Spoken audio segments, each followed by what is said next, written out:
My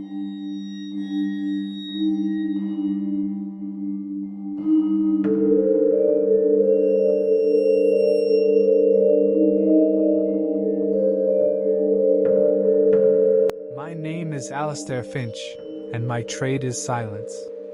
I am an archivist, a preserver of forgotten things. My world is one of dust motes dancing in slanted light, the dry scent of decaying paper, and the profound quiet of histories long since concluded. I am a rational man, a man of facts and dates. I believe the supernatural was merely a story we told to explain the darkness before we invented electric light. That belief died in the damp, grinding silence of Thistleworth Mill. The offer was a relic itself, arriving on heavy, cream-laid paper. A Miss Eleanor Thistleworth, the last surviving member of a family whose wealth was built on Lancashire wool, requested the cataloguing and preservation of the family's private archives, housed in the library of the ancestral home, Thistleworth Mill. The fee was generous enough to make me overlook the isolation. The mill hadn't operated in a century. The house stood alone in a mist-shrouded valley, a monument to faded industrial glory. I arrived on a day typical for the north, a low, gray sky that seemed to press down on the earth, and a fine, persistent drizzle that beaded on the dark stone of the building. It wasn't a manor house, but a large, stern Georgian residence built directly adjacent to the silent, hulking mill, its great wheel frozen in time. The only sound was the melancholy rush of the stream that had once powered it. Miss Thistleworth was a woman carved from the same stone as her home. Elderly, sharp, and devoid of warmth, she showed me to the library, a cavernous room lined with oak shelves, their contents in a state of beautiful chaos, and gave me a single, peculiar instruction. "You will hear the mill at night, Mr. Finch," she said, her voice like the rustle of dry leaves. "Do not be alarmed. It is just the water, and you must never, under any circumstances, answer it." I assumed it was the rambling of an old woman, a fragment of family superstition. I thanked her, and she left me to my work, the great door of the library closing with a soft, final thud. The days fell into a rhythm. I would work from dawn until dusk, meticulously sorting through ledgers, personal letters, and business correspondence. The history of the Thistleworths was the history of the Industrial Revolution itself, ruthless, profitable, and built on the backs of countless anonymous workers. I found myself growing oddly tense as I worked, a slow creeping anxiety I attributed to the isolation and the oppressive weather. But it was the nights that began to unravel me. The first night, I was woken by a sound. It was a deep, rhythmic. It came from the mill. It was the sound of the great wheel turning, but wrong. It was labored, strained, as if burdened by a weight it could no longer bear. I remembered Miss Thistleworth's words. "It is just the water." But the stream outside my window was a steady murmur, incapable of producing such a mechanical, purposeful sound. I told myself it was the wind, whistling through the derelict structure, and eventually fell into a fitful sleep. The next night, it was louder, and with it another sound. A low, wet, grinding noise. It was sickeningly organic, utterly at odds with the mechanical thumping. It sounded like stone grinding on bone. My heart hammered in my chest. "I am a rational man." I repeated it like a mantra. "I am a rational man." I did not answer.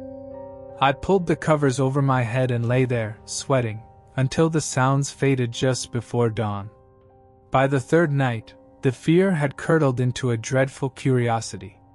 The rational part of my brain was screaming about settling foundations and animal infestations. The primal part was frozen solid. That evening, I delved deeper into the archives, looking for anything, a clue, a reason, a rational explanation. I found it in a small, leather-bound journal tucked behind a set of ledgers. It was written by a foreman, Elias Crow, in 1842. The entries were neat at first, then became increasingly frantic, the script jagged and stained with what I feared was old ink, or something else. October 12th, another child, little Maisie from the karting room, caught in the main drive shaft. The noise it made.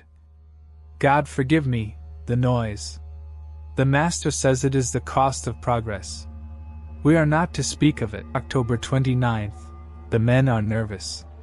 The machinery jams constantly now. They say it clogs with something, fibrous. Something that is not wool. The new mechanic, Mr. Higgs, went to clear the primary grinder this morning. He hasn't come out. The master has sealed the room. Says it was a tragic accident. The silence from the mill is worse than the noise ever was. The final entry was a single, trembling sentence, scrawled across the page as if the writer had been running. It is not the machine that is hungry. It is the silence inside it. It is learning the shape of our voices. Do not answer it. I dropped the journal as if it had burned me. The room was freezing. The rational world I had built my life upon cracked open, and a terrible, ancient cold poured in. That night the sound came again. But it was no longer from the mill. It was outside my bedroom door. It was in the house. I backed against the far wall, my breath caught in my throat. The door handle began to jiggle, slowly, softly. Then came the sound. The wet, grinding noise. It was right on the other side of the oak. And then a voice. It was not a ghostly moan. It was something infinitely worse. It was a perfect mimicry, a grotesque parody of a human voice, but empty, like sound echoing through a hollow stone vessel. It was the sound of the grinding given sentience. It whispered my name. Alistair. It knew me. It was the silence Elias Crow had written of.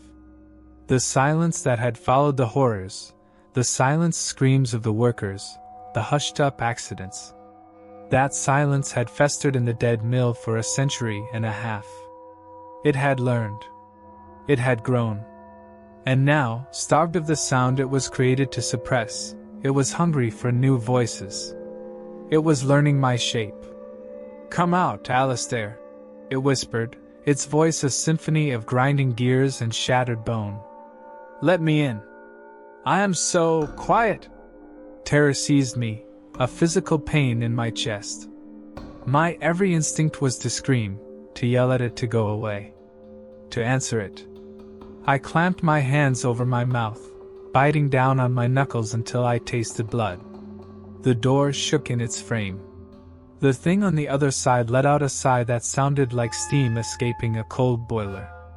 I heard it move away, its dreadful thump scrape echoing down the hallway, leaving a silence more terrifying than any sound. I did not sleep. At first light I fled. I left everything, my equipment, my notes, my fee. I threw myself into my car and drove, never looking back. I told no one. Who would believe me? They would say it was stress, an overactive imagination fueled by old stories. But I know what I heard. And I know what it wanted. It wanted an answer. Because an answer is a voice given to the silence. And if you give a thing like that a piece of your voice, it will have a piece of you. It will know you. It will find you. So now, I live in a different kind of silence. I keep the radio on. I avoid quiet rooms. And sometimes, in the dead of night, when the house settles, I hear a faint, distant sound from the street outside. A sound like a heavy, burdened wheel turning. And I hold my breath, press my hands to my ears, and pray to a God I no longer trust that I never, ever hear my name whispered on the wind again. The silence is hungry. And it is always learning. My name is Tom Reed, and I am a historian of the practical sort. My passion is for lighthouses, not as romantic symbols, but as feats of engineering and beacons of forgotten duty. I believe in stone, iron, and glass. I do not believe in ghosts that ride the storm winds. Or at least, I didn't, until I accepted the contract for the Cadwallader Light. The Cadwallader Light stands on a jagged tooth of rock a mile off the bleak Cornish coast. It was automated in the 1980s and fully decommissioned a decade ago. A private trust, eager to preserve it, hired me to spend a month there assessing its structural integrity and cataloging the contents of the keeper's quarters for a potential museum exhibit. The isolation was the point. No phone signal. Just a marine radio for weekly check-ins. My supplies were dropped off by a taciturn fisherman who wouldn't meet my eye. The drowned light, they call it, he muttered, almost to himself, as he helped unload my crates. Mind you don't overstay your welcome. He left before I could ask what he meant. The lighthouse was a cold, white finger pointing accusingly at the sky. The air was thick with salt and the mournful cries of gulls. Inside, it was a time capsule. The machinery was silent, the great Fresnel lens dark and dusty. But the living quarters were perfectly preserved, as if the last keeper had just stepped out for a breath of air. My first days were peaceful. The rhythm of the sea, the sheer manual labor of checking rusted iron and damp stone, was satisfying. The only oddity was the logbook. The last keeper, a man named Silas, had kept meticulous records until the final month. The entries then became sparse, strange.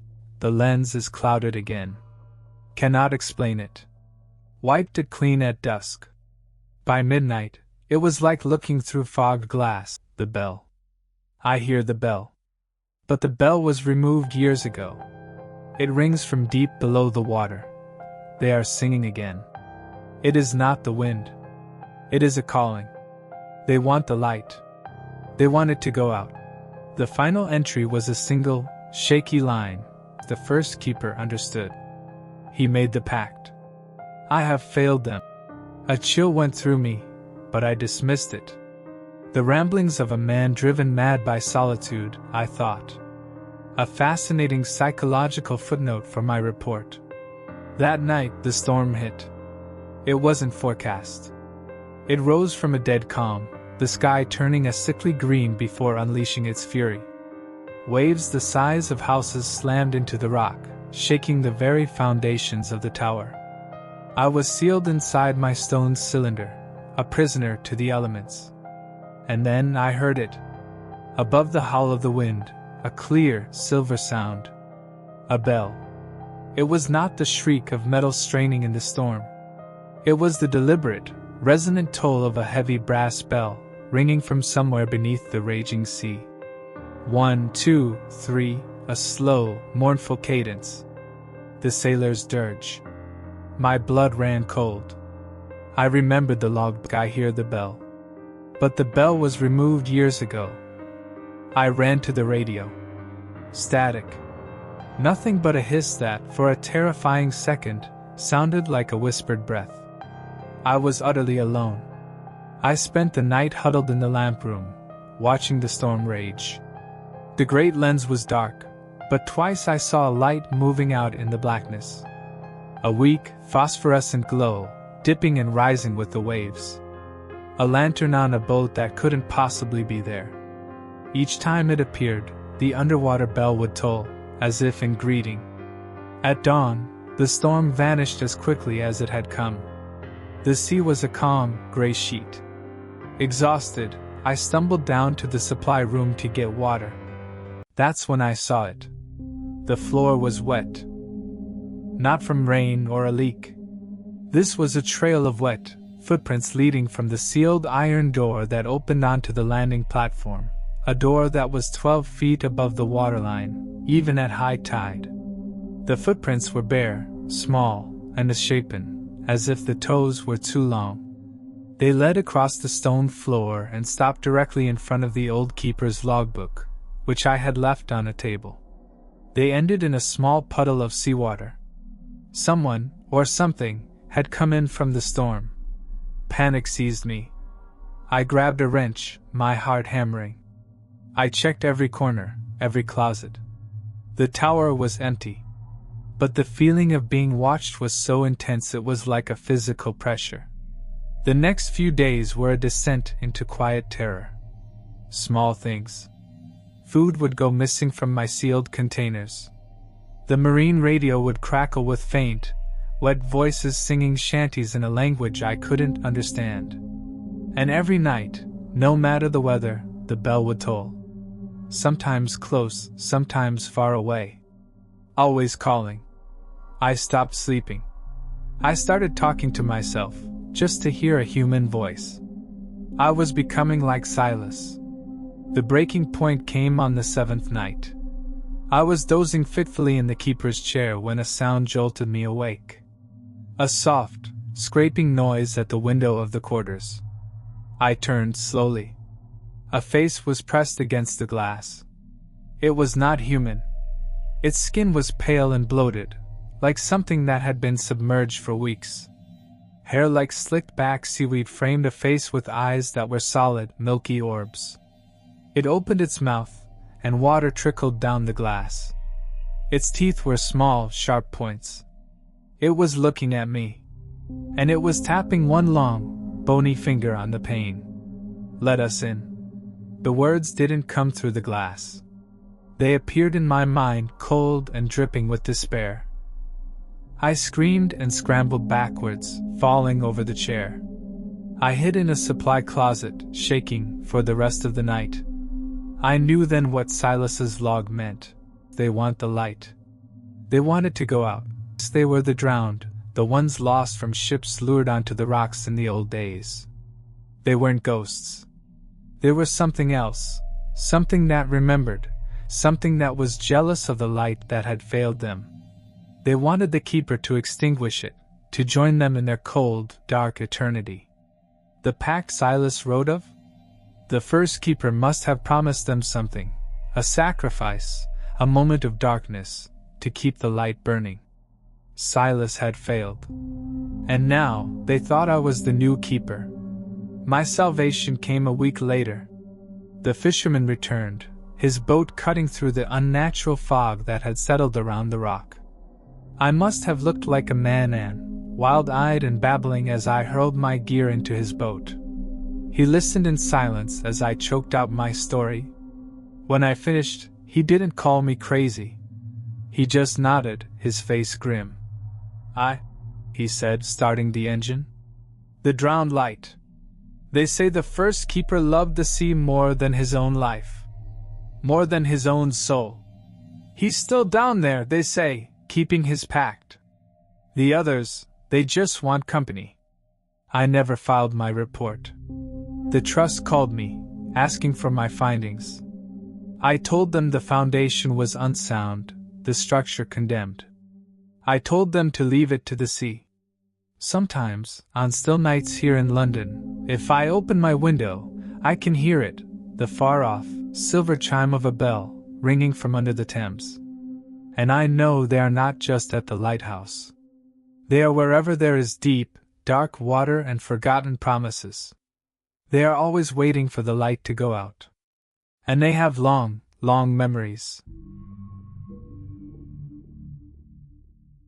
My name is Ilara Vance, and I am an art conservator. My world is one of minute cracks, chemical solvents, and the profound satisfaction of returning faded glory to its original splendor. I deal in pigment and varnish, in gesso and gold leaf. I am a scientist of beauty. I believe the soul of a piece was a metaphor for the artist's intent. I no longer believe that. The request came from a reclusive collector, a Mr. Alastair Croft. He owned a rare, pre-Roman Iberian statue, known as the Watcher of the Salt Valley. It was a squat, powerful figure carved from dark, mottled clay, its features eroded by centuries but still possessing an unsettling, primal presence. It had been damaged in transit, a hairline fracture running down its chest, and needed stabilization. The job was to be done in situ, at his remote country estate, a place called Blackwater Hall, built on the salted earth of a dried-up ancient lake. The fee was astronomical. The condition was absolute solitude, No staff would be present, and I would be locked inside with the security system active each night for my own protection. It was unusual, but collectors are often eccentric. The hall was a monolithic structure of black stone, standing alone in a landscape so flat and pale it felt like living on a negative of a photograph. The air tasted of dust and salt. Mr. Croft was a nervous, gaunt man who spoke in hushed tones, as if afraid of waking the house. He showed me to the library, where the statue stood on a heavy plinth in the center of the room. The Watcher was even more imposing in person. It was only 3 feet tall, but it seemed to exert a gravitational pull, drawing all the light and air in the room towards it. Its blank, pitted eyes seemed to absorb sight rather than reflect it. "The fracture is new," Croft whispered, pointing a trembling finger. It appeared after the last full moon. It must be repaired before the next one." He left me with a set of archaic-looking keys and a final, desperate warning. "Do not let it get wet. Not a drop. The clay, it remembers the river." Then he was gone, and the great locks of Blackwater Hall thudded into place, leaving me alone with the thing. The work was painstaking. The clay was strangely porous, drinking up my consolidants faster than any material I'd ever worked with. The silence of the hall was absolute. It wasn't a peaceful silence. It was a thick, heavy quiet, like the calm before a landslide. The first night, I woke to a sound. A soft, grating crunch. Like someone slowly chewing on gravel. It was coming from the library. My heart froze. I am a rational woman. I armed myself with a metal ruler from my kit and crept downstairs. The library was dark, lit only by the moonlight streaming through the tall windows. The Watcher stood exactly where I had left it. The room was empty. The sound had stopped. I told myself it was the old house settling, or an animal in the walls. But the next morning, I found the first proof I wasn't insane. On the floor around the plinth, scattered in a faint circle, were tiny granules of dried, ancient clay. As if something had shed. The days bled together, each one more oppressive than the last. The statue began to change. Not in any way I could photograph or prove. It was a feeling. Its posture seemed less stoic and more expectant. The hairline fracture I was painstakingly filling looked less like a crack and more like an opening. A mouth. The silence began to fray at the edges. I started hearing things. Not sounds, but the absence of them. A patch of air in the hallway would be noticeably colder and utterly devoid of resonance, as if something was standing there, absorbing all vibration. I'd feel a profound pressure against my eardrums, a weight in the air that made my head ache. Then came the dreams. Vivid, terrifying dreams of drowning, not in water, but in thick, liquid clay. It would pour into my mouth and nose, heavy and cold, filling me with its ancient, mineral silence. I'd wake up gasping, my throat raw, the taste of dirt and salt on my tongue. The final night, the night of the full moon, I knew I couldn't stay. The atmosphere in the library was suffocating. The Watcher didn't feel like an object anymore. It felt like a hole. A void waiting to be filled. The fracture on its chest seemed to pulse in the moonlight, a dark, hungry line. I gathered my things to leave, but the great front doors wouldn't budge. The security system was active, just as Croft had said. I was trapped. Panic seized me. I ran to the library, to call for help on the landline phone there. That's when I saw it. A fine, dark powder was trickling from the fracture on the statue's chest. It wasn't crumbling. It was flowing, like sand in an hourglass, pooling on the floor beneath it. And the pool was moving, coalescing. The air pressure dropped violently. My ears popped. The cold spot in the room intensified, centering on the growing pile of clay. It began to rise, pulling itself into a thick, clumsy column. It had no distinct features, just a crude, man-shaped form made of shifting, granular darkness. It was the silence given form. The weight given purpose. It took a step towards me. The sound was that same terrible, grating crunch I'd heard nights before. It hungered.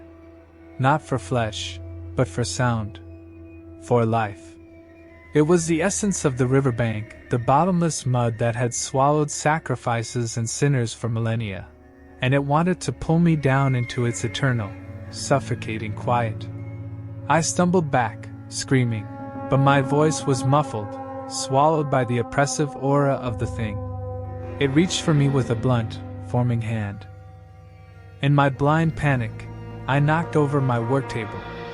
Bottles of solvent, distilled water, and consolidants crashed to the floor. A spray of water splashed across the creature's leg. The effect was instantaneous and horrific. The water didn't dissolve it. It activated it. The clay figure shuddered, and its form became more solid, more defined.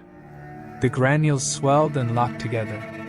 It grew taller, more substantial, its silence now a deafening roar of absence. Croft's warning screamed in my mind. Do not let it get wet. The clay remembers the river. He wasn't afraid of it dissolving. He was afraid of it remembering its potential. Its power. The thing was between me and the door. There was no escape. Its blank face turned towards me, and I felt a pull, a terrible suction, not on my body, but on my very self. My thoughts felt slow, heavy, like I was thinking through mud. My hand closed around a half-empty bottle of pure, distilled water that had rolled near my foot. A desperate, insane plan formed. As the creature reached for me, I didn't throw the water at it. I threw it at the Watcher itself. The water splashed across the ancient statue, soaking into the porous clay. For a second, nothing happened. Then, the statue on the plinth shuddered. The fracture on its chest split wide open like a hungry maw. The clay form that was advancing on me stopped, distorted, and then flowed backwards, like a film in reverse, pulled irresistibly into the original statue. It was a vortex of silent, hungry darkness, being sucked back into its source. The sound was unbearable, a deep, subterranean groan of shifting earth and ending things. The statue sealed. The fracture was gone. It looked exactly as it had when I first saw it, whole and immovable. The oppressive weight vanished. The silence returned to being just silence. I was found the next morning by a pale and terrified Alistair Croft, huddled and shivering in the corner of the library. I never told him what happened. I told him the stabilization was a success, took my money and left. I quit conservation. I live in a noisy city now, surrounded by constant sound. But sometimes, when I'm very still, I feel it. A weight. A dryness in my throat. And I know. The Watcher isn't a vessel for a spirit. It is a prison. And I fear the day the cracks begin to appear again, and the ancient, hungry clay within decides it's time to remember the river.